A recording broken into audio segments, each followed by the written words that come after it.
Pero, a ver, yo siempre quiero insistir en un minutito la diferencia entre minería ilegal, informal y artesanal, por favor, para separar paja del trigo. ¿Cómo está, Cristian? Yo creo que sí hay que separar inicialmente la paja del trigo, y eso es distinguir entre la minería ilegal y la minería ancestral artesanal. Y la diferencia es que la minería ilegal opera en lugares no autorizados, en ojos de agua, entre otras cosas, utilizan los insumos químicos totalmente prohibidos, a más de otras cosas. La ancestral artesanal opera en lugares autorizados. Uno y otro es que los mineros ancestrales no procesan oro. El que contamina con insumos químicos es el que procesa oro, pero los ancestrales extraen el material minero, luego llevan a las plantas autorizadas y venden ahí, y no hay mayor contaminación. La única contaminación sería la polución, porque ellos extraen de los socavones el material minero. Ok, pero Pedro, me está sacando, digamos, una nueva figura de los mineros ancestrales. Defíneme un poco quiénes son los ancestrales. ¿Encajan dentro de la figura de informales? En los ancestrales también hay algunos informales, porque obviamente muchos de ellos, por ejemplo, no cuentan con reinfo, o es que por algún descuido o por alguna denuncia perdieron la condición de tener el reinfo, por lo tanto ya son informales. Y el informal no puede vender, puede extraer en parte, pero ya no puede vender. Y para vender, si yo tengo el reinfo, mi amigo el ancestral, que ya no tiene esa autorización, me tiene que vender a mí. Y yo voy a la planta a vender y tengo que llevar con guía de remisión y vender con factura. Por lo tanto, estoy contribuyendo.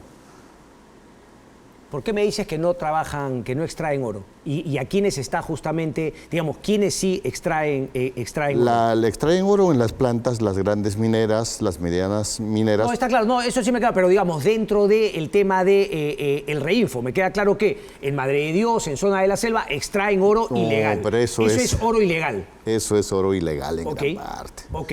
Porque esos que Pero extraen... vayamos, por ejemplo, entonces al caso de La Libertad y Patás. Tenemos, ¿no?, gente... Allí hay una cosa interesante. A ver.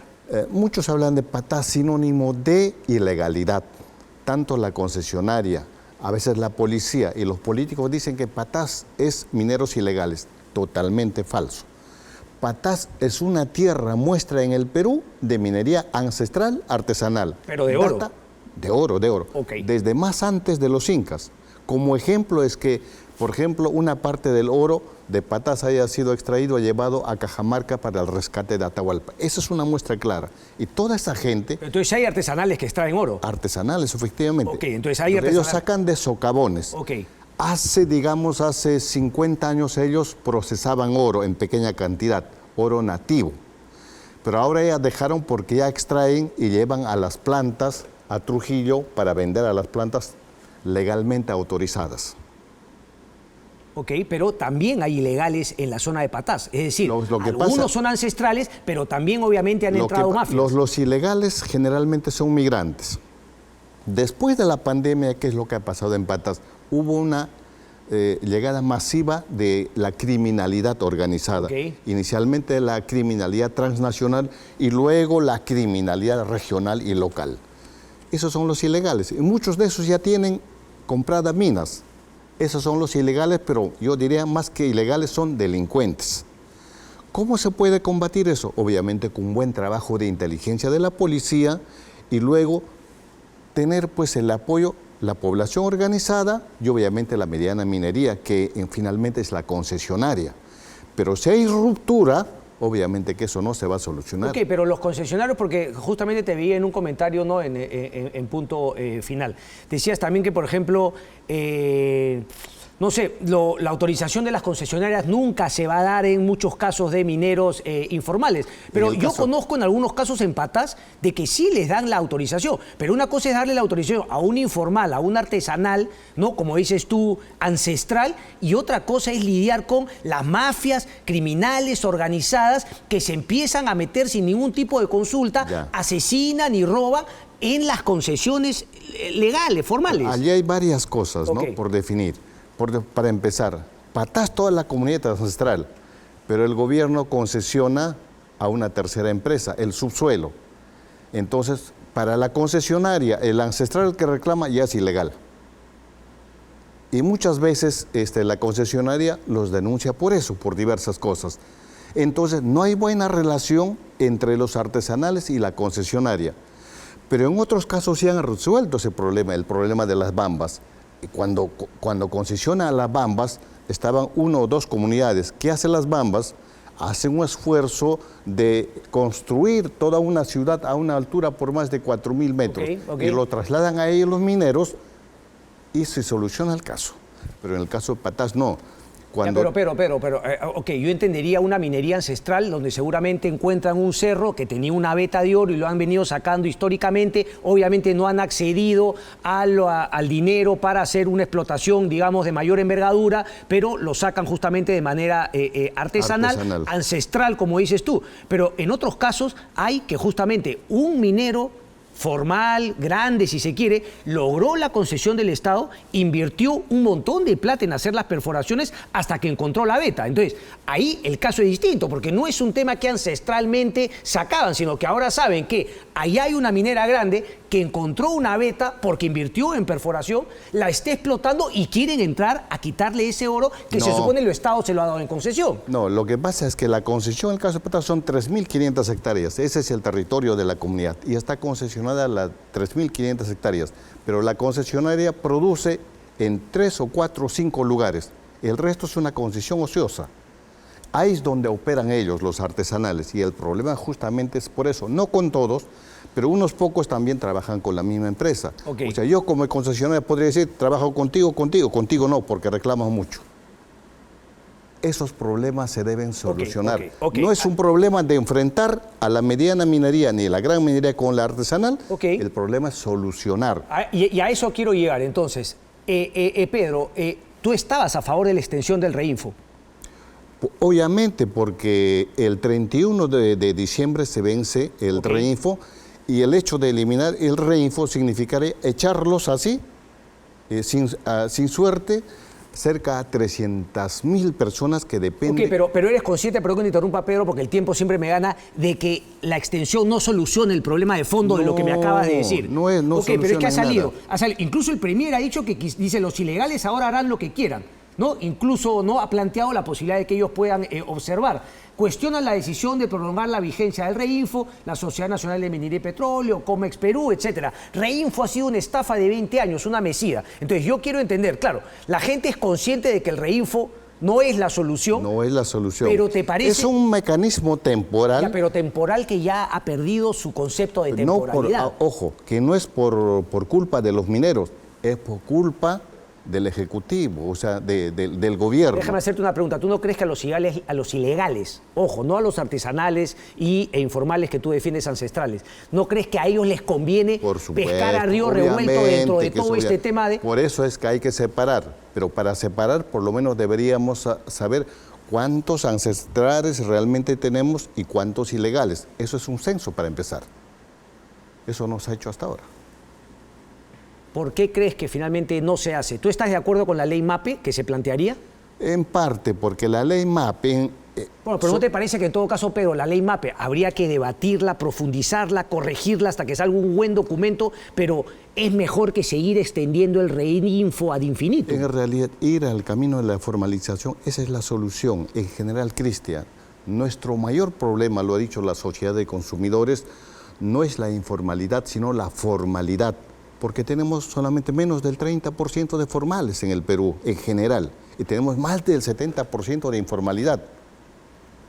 La solución de esa informalidad, obviamente, mejoraría económicamente al Perú.